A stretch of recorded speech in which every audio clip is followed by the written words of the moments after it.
j'ai le plaisir de vous présenter, au nom de l'IRES, ma réflexion sur la thématique du jour. Alors, je vous rappelle, l'IRES est une institution de réflexion qui se focalise sur l'analyse prospective. Donc, ma présentation va avoir ce cachet. Et donc, vous allez entendre probablement des concepts et des variables que vous avez entendus lors des... Mais, rassurez-vous, ce ne sera pas des redondances, puisqu'il y a ce cachet, disons, prospectif. Je commence tout de suite, vous allez le voir. La transition démographique, puisque c'est elle dont il s'agit, comment profiter de cette transition démographique. Par définition, la transition démographique est un processus socio-économique important, je dirais majeur. Et ce qui a été dit auparavant le confirme amplement. Mais il convient de tenir compte de deux facteurs importants qui cadrent totalement cette transition, qui sont ce qu'on appelle les deux facteurs de changement, à savoir le changement climatique et la révolution digitale. Cette transition ne se fait pas en valeur absolue, elle se fait dans un cadre très précis, un cadre qui peut être déterminant. Donc, toute réflexion prospective doit tenir compte de ces facteurs de changement. Les défis du développement humain posés par une transition démographique ne peuvent être relevés efficacement qu'en considérant les effets à moyen et long terme des facteurs de changement que sont donc le réchauffement climatique et la révolution digitale. Ceci étant dit, il n'en reste pas moins que la baisse rapide de la fécondité ou de la natalité est un enjeu socio-économique majeur. Si on fait une synthèse, bien sûr, non exhaustive, des devises de différents composantes de ce changement, à notre niveau, on voit 5 points ou 5 thématiques que vous connaissez d'ailleurs. Le niveau de reproduction est inférieur au seuil de remplacement. La population reste jeune, mais le vieillissement avance. Il y a une restructuration familiale très particulière. Il y a une urbanisation et même, je dirais, une littoralisation. Il y a une montée en puissance du célibat qui touche plus les femmes que les hommes et qui concerne l'urbain plus que le rural. Donc, ce sont ces 5 points que je vais évoquer devant vous. Je commence par le premier, c'est-à-dire la contraction de la population. La contraction de la population, comme cela a été dit, a un effet immédiat, c'est que la pression sur les infrastructures d'apprentissage et celle concernant la santé va baisser. Donc, c'est une opportunité formidable de faire de la qualité. Aujourd'hui, la qualité s'impose à nous. Il ne faut pas qu'on lui tourne le dos. Donc, le besoin de qualité, il est là. Il faut y répondre. Alors, économiquement, parlant de la contraction de la population, aller à la qualité, ça veut dire tout simplement jouer sur la productivité et la compétitivité. Alors, la qualité requiert des stratégies spécifiques. Elles doivent être rationnellement conçues, pilotées en fonction des ressources adéquates et surtout assurant une continuité institutionnelle dans la mise en œuvre. Ces qualités, a priori, vous semblent standards, mais on ne les a pas toujours eues. Donc, il faut qu'on les adopte. Alors, les stratégies principales à considérer, on va en citer quelques-unes, mais il y en a d'autres, mais les principales, je vous les livre ici. Le capital humain doit être mieux doté en apprentissage solide et à jour, et aussi doté en compétences transversales. L'intégration au marché du travail doit être élargi puisqu'il y a moins de gens qui viennent sur le marché du travail, autant intégrer ceux qui sont exclus, à savoir les femmes, les jeunes et surtout les fameux NEET. La protection sociale devient un jeu d'équité et de justice. Les filets sociaux ont comme avantage de réduire la vulnérabilité pour tous. Les réponses aux défis démographiques doivent être territorialisées. Pourquoi? Parce que les problématiques liées à la population et à l'habitat ne se posent pas avec la même intensité dans les diverses régions du Maroc. Par conséquent, celle où l'emploi est insuffisant en volume comme en valeur doit faire l'objet d'un statut particulier correspondant à l'urgence de la situation. Enfin, dernière stratégie proposée, les conditions d'emploi offertes à nos compétences sont à revoir. On a une fuite des compétences ou une fuite des cerveaux qui est liée. Mais si cette fuite continue, elle aura un impact négatif croissant puisque la population croît. Si la même proportion part, le coût donc socio-économique va croître si on ne fait rien pour la fuite des cerveaux. Donc il ne faut pas oublier de revenir aux facteurs de changement. Pardon. Le réchauffement climatique risque, en cas de non-résilience, si on n'a fait rien pour, de nous éloigner encore plus du seuil de remplacement. Ça, c'est une évidence, je crois que tout le monde peut comprendre. La technologie, elle, en particulier l'IA, est porteuse de solutions si et seulement si elle est maîtrisée de manière souveraine. Dans le cas contraire, nous risquons d'en récolter que les inconvénients. Deuxième thématique, la population reste jeune, mais le vieillissement avance. On a une pyramide des âges qui se reconfigure par les extrêmes. Donc, les deux extrêmes sont touchés. La jeunesse garde son poids démographique, mais il y a une légère, comme ça a été dit, une légère diminution, et la population âgée sort du marché du travail et cette population augmente. Alors, commençons par cette population-là, celle qui est répertoriée comme vieille. J'ai dit répertoriée, ça ne veut pas dire qu'elle l'est réellement. Et je suis là pour vous prouver le contraire. La réglementation du marché du travail actuel rend inactive une grande partie de cette population. Le bon investissement dans le capital humain doit par conséquent veiller à ce que l'allongement de l'espérance de vie se traduise naturellement par davantage d'années vécues sans lourdes pathologies physiques et mentales. Il convient alors d'introduire de la flexibilité et du pragmatisme sur le marché du travail de manière à augmenter le taux d'activité. Vous voyez, à ce niveau, je prends une position, je n'utilise pas l'immigration.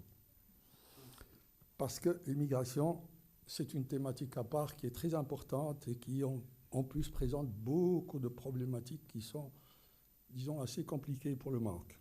Nous ne sommes pas encore un pays d'immigration.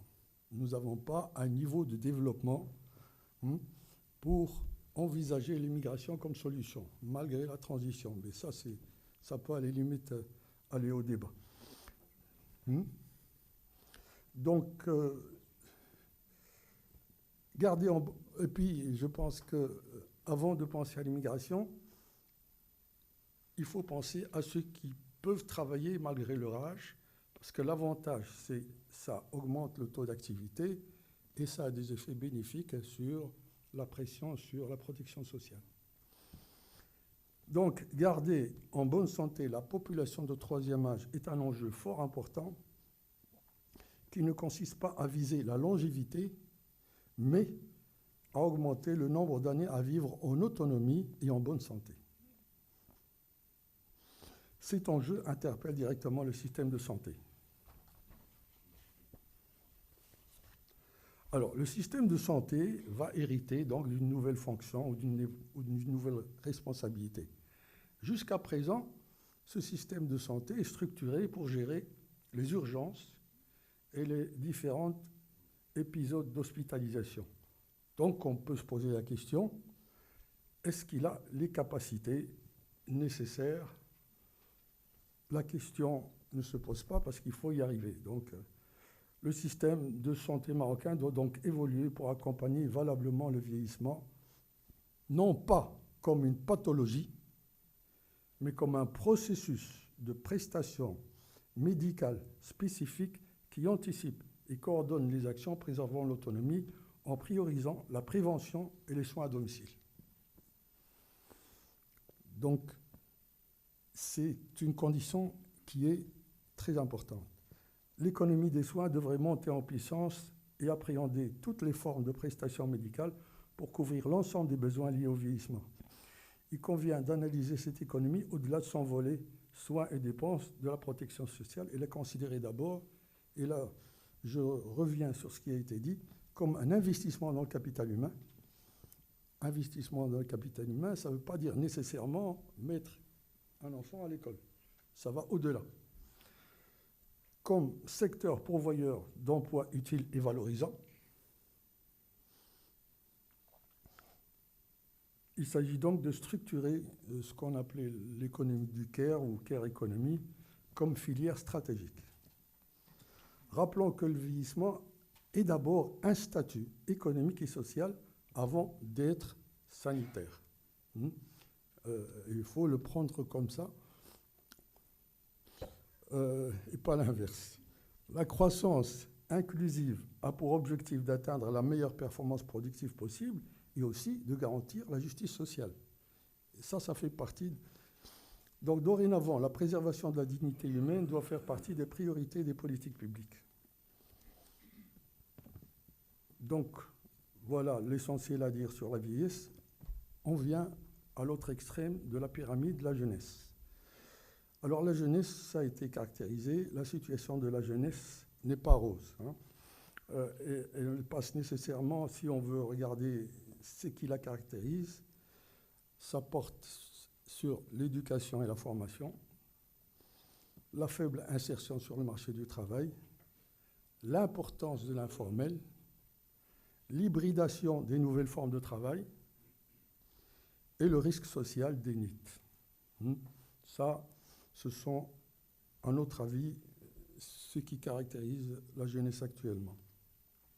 Donc les opportunités du point de vue formation et mobilité sociale pour l'emploi ne sont pas suffisantes au Maroc, puisqu'on a ces déficiences. Il est donc souhaitable de multiplier et d'en faciliter l'accès. C'est une stratégie prioritaire. À ce niveau-là, j'ouvre un point, lui, qui n'a pas été cité, je suis sûr.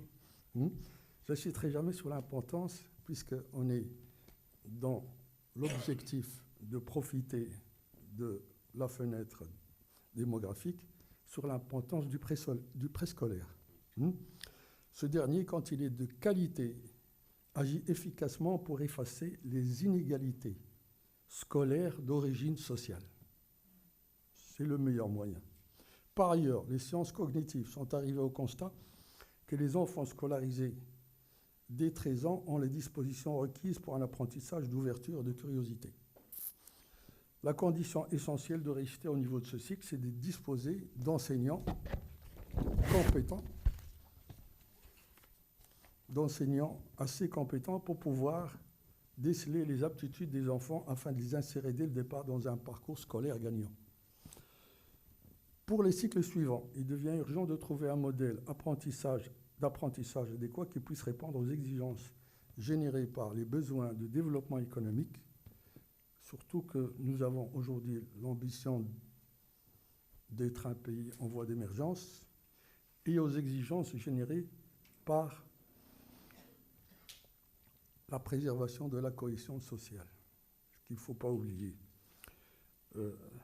Si on se réfère à l'indice développement humain, juste je prends cet exemple-là, la position du Maroc pourrait s'améliorer sensiblement, et Dieu sait si on a envie d'améliorer ce classement, si et seulement si la performance du système éducatif intègre la qualité dans les diverses étapes d'apprentissage. Je dirais que la mission de la réforme de l'éducation et de la formation est devenue tellement ardue et complexe qu'elle s'est transformée aujourd'hui en défi. Donc c'est un défi qu'il faut absolument résoudre dans les 15 ans qui viennent. Les autres défis sont liés justement aux facteurs du changement et ils ne sont pas négligeables. La révolution digitale a d'ores et déjà imprimé une empreinte indélébile sur la jeunesse. Vous êtes tous au courant de l'impact anxiogène des réseaux sociaux, et notamment le fameux TikTok, sur la santé mentale des jeunes. Ce n'est plus à prouver. Il peut générer des effets néfastes sur le parcours de vie, c'est-à-dire la scolarité, la citoyenneté, le rapport familial, l'amalgame entre le réel et le virtuel, et j'en passe. Si on se focalise sur l'impact des réseaux sociaux, l'apport de la technologie apparaît a priori négative. Mais il faut faire attention. Il est nécessaire de préciser qu'il ne convient pas de condamner la technologie, mais son usage. Son utilisation doit faire l'objet d'une évaluation et d'un examen critique. Un usage intelligent doit veiller à écarter les succès de l'addiction et de la virtualisation extrême. L'IA, pour prendre le must de la technologie numérique, peut devenir un outil pédagogique performant à tous les niveaux d'apprentissage. Je prends par exemple la réalité augmentée. C'est un assistant formidable pour un enseignant, particulièrement au primaire. L'outil est instructif et récréatif. Mais cela ne peut se réaliser, la condition est vitale, importante, que si le contenu pédagogique et le contenu pédagogique digitalisé est d'origine marocaine. Que ce soit dans la forme ou pour le fond. Le problème des contenus et des algorithmes, d'ailleurs, se pose de manière importante ici au Maroc. C'est un enjeu important. D'aucuns parlent même d'enjeu de souveraineté. Par ailleurs, le lien entre la formation et le marché du travail doit être vu à l'ère de l'IA pour mieux appréhender les questions relatives à l'apparition de nouveaux métiers et des capacités d'adaptation des métiers existants. Là, si je prends par exemple la santé par le numérique, c'est-à-dire le e-santé, c'est un chantier important et aussi concentré par la mutation des métiers médicaux. Il s'agit pour le champ d'activité d'acquérir les dispositifs nécessaires et surtout de trouver la stratégie visant à engendrer les facteurs d'acceptabilité. Alors, je viens à une partie qui nous interpelle, nous tous, c'est la famille. La troisième thématique pour moi, c'est la famille. Alors, le modèle familial traditionnel a subi un processus d'effritement tout au long des années récentes. La taille des ménages a chuté à 3,9 personnes. En moyenne, cela signifie que la composition familiale comprend au maximum 2 enfants. Se limiter à un enfant ou 2 par famille est pour nous Marocains, est une révolution qui ne dit pas son nom. En dehors de cette dimension familiale, le changement porte principalement sur la culture parentale induite et les normes éducationnelles qui en découlent. Quand on a 1 ou 2 enfants, la volonté parentale de les garder en vie est incommensurable. C'est normal. Le souci de préservation en bonne santé selon les standards les plus exigeants conduit à une offre d'éducation parentale particulièrement attentionnée par rapport aux générations passées. On qualifie souvent ce comportement d'éducation de l'enfant roi. A priori, c'est une évolution favorable au bien-être de l'enfant. Mais il n'est pas illégitime de se poser la question importante de savoir si ce type d'éducation prépare bien à la citoyenneté responsable. La réponse, je ne l'ai pas. Mais selon qu'on regarde si le verre est plein ou vide. Donc, en tout cas, et c'est ça qui est peut-être important à relever, c'est que l'école sera probablement concernée par cette tâche. Alors que, par ailleurs, l'école va avoir une tâche déjà, en dehors de ça, qui est compliquée, qui est ardue, puisqu'elle doit préparer l'enfant d'aujourd'hui et de demain à une insertion dans un monde qui risque de rester plongé dans la géostratégie de l'instable, qui est malmené à des intervalles irréguliers, mais de plus en plus courts par les manifestations brutales du changement climatique, qui est piloté par les vagues d'innovation technologique successives. Voilà comment on peut caractériser aujourd'hui dans un raisonnement prospectif. Donc la mission assignée à l'école apparaît de plus en plus complexe et ardue. Donc c'est toute une problématique à part. Donc la thématique suivante, c'est l'urbanisation. Là, je ne vais pas m'appesanter, mais il y a clairement aujourd'hui, dès qu'on parle de réchauffement climatique, on parle de résilience. La première résilience auquel on pense, c'est concernant l'urbanisme et l'habitat. Pourquoi? Parce que l'habitat marocain, qu'il soit traditionnel au Maroc, ne résiste pas aux hautes températures, que ce soit en hiver ou en été. On a froid en hiver, on a chaud en été, avec les températures extrêmes. Surtout, je viens d'apprendre que 40% des Marocains vivent dans des petits appartements. Imaginez la chaleur à 45-50 degrés dans des appartements aussi petits. Ça commence à toucher l'insupportable. Et donc, le problème de l'isolation thermique va se poser en termes urgents. Et aussi, je dirais verdir nos villes, c'est-à-dire avoir des espaces verts, notamment par rapport à ce...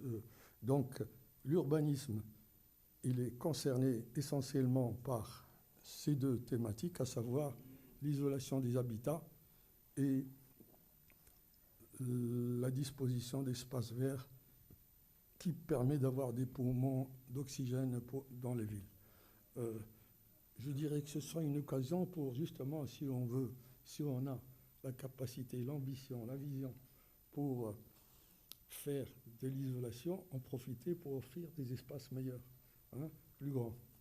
Donc on va faire d'un coup, un coup double.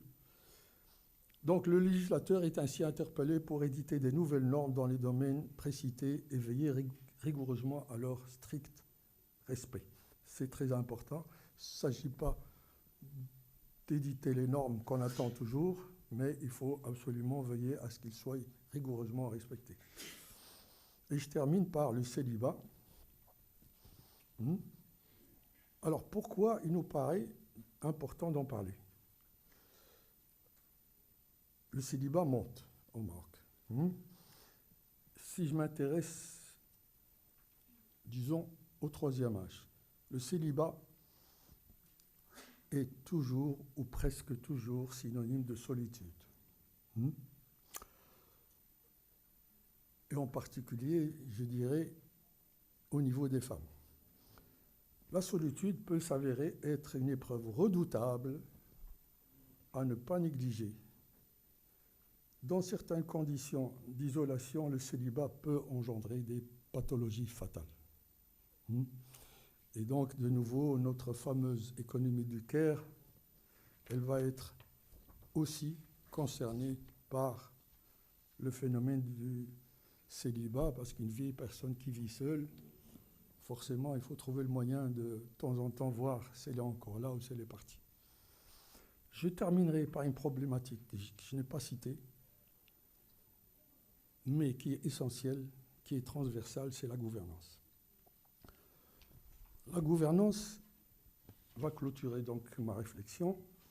Alors pourquoi parle-t-on de gouvernance à ce niveau? Parce que le capital humain a besoin d'une bonne gouvernance. Tout ce qui a été évoqué auparavant invoque directement l'action des pouvoirs publics. Donc ce sont les pouvoirs publics qui ont la responsabilité de l'investissement dans le capital humain. Investir dans le capital humain signifie qu'il faut le doter de qualifications et de compétences et lui assurer des conditions favorables à sa santé. Tous les domaines et tous les niveaux doivent être pris en compte, en particulier, et ça c'est quelque chose qui est important et je suis sûr qu'il n'a pas été cité, en particulier ceux concernés par le capital immatériel. Le capital immatériel a la vertu d'intégrer les femmes les moins instruites dans l'appareil productif. Si on se réfère aux données du World Governance Indicator, le Maroc a des performances mitigées.